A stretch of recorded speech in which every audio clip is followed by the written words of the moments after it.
When I was stationed at Fort Sill, Oklahoma, I lived in the senior quarters on post, which was about 1 mile from Geronimo's grave and a few others. As I was leaving for work one morning, one of my neighbors from across the street approached me and wanted to know, in a very aggressive manner, why do we have soldiers marching through the neighborhood at night? I assured her that no unit was marching through the housing area. She pulled out her phone and showed me a video that made me forget to breathe for a few seconds.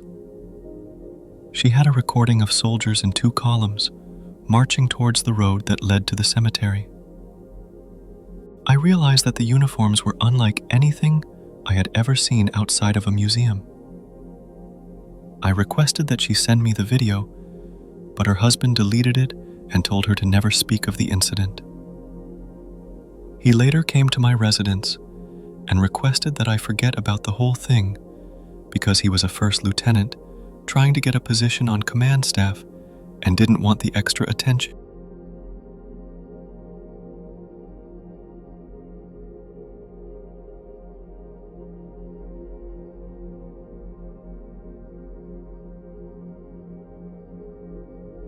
During World War II, Fort Devens had German and Italian POWs housed on various parts of the base, including the pre-war 3-story brick building known as Hale Hall. One version of the story says that a wounded Italian POW jumped or fell from a top-floor window at Hale Hall and froze to death in a snowdrift at the base of the building. A second version says a German POW hung himself in the upper part of the building. By the 1960s, the building was in use as a training facility for the Army Security Agency. As it housed top security military intelligence materials, it had MPs inside on 24/7 duty. George was reportedly seen various times by MPs, mostly at night on the upper floor. One night, a new MP was on duty and making his rounds on the upper floor. He spotted an individual in a secure area and ordered the intruder to halt. When the intruder continued walking, the MP fired his .45. Although the MP had a clear line of fire, the intruder continued to walk, right through a wall.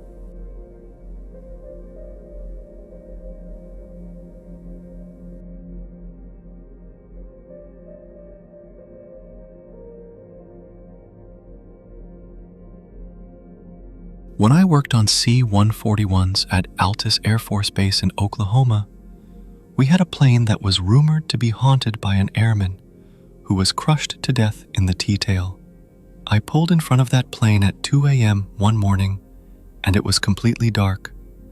I wondered where the crew chief was, because a flight was scheduled for the morning. I sat on the flight deck, reviewing the aircraft forms, when I heard the very distinctive sound of combat boots walking from the back of the cargo bay to the front.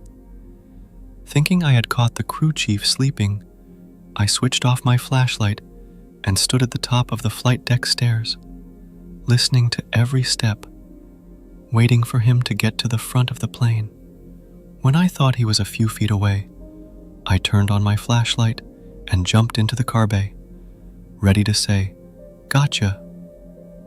There was nobody there, and I felt a cold chill go through me.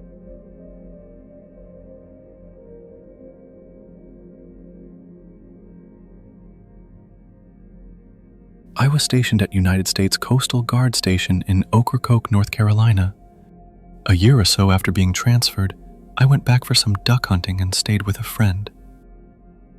The house was built in the late 1700s or early 1800s and had a rich history and numerous tales. It was near Ocracoke that Edward Teach was beheaded. Supposedly, the headless body of Blackbeard swam around the ship numerous times. The owners of the house were in the process of raising the lowest level and putting a taller foundation underneath. There was no running water. There were trees in the backyard, and I had to make a midnight call to those trees. While out there, I swore I saw a moving apparition that terrified me. I awoke numerous times through the night, sat bolt upright in bed. I went out the next morning looking for tracks or anything supernatural. I even moved the tablecloth left drying on a clothesline, but I could never again find the apparition.